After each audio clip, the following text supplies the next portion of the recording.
V999 న్యూస్తో మీ విశ్వేశ్వరరావు. విదేశాలకు ప్రయాణించే భారతీయులు ఆ రెండు దేశాలకు వెళ్ళవద్దు. వివరాల్లోకి వెళితే, ఇరాన్, ఇజ్రాయెల్ దేశాలకు ఎవరూ వెళ్ళొద్దు. భారత ప్రభుత్వం హెచ్చరిక.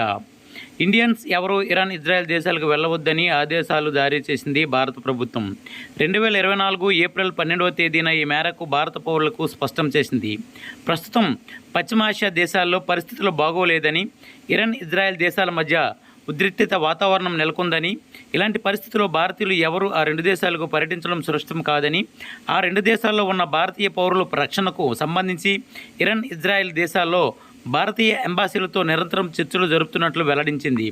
ఇరాన్లో, ఇజ్రాయెల్లో ప్రస్తుతం ఉన్న పరిస్థితుల దృష్ట్యా తదుపరి నోటీసు వచ్చే వరకు భారతీయులెవరూ ఇరాన్, ఇజ్రాయెల్కి వెళ్ళవద్దని సూచించింది. ఇజ్రాయెల్లో నివసిస్తున్న వారందరూ అక్కడ భారతీయ రాయబార కార్యాలయానికి సంప్రదించి తమ పేరు నమోదు చేసుకోవాలని కోరింది.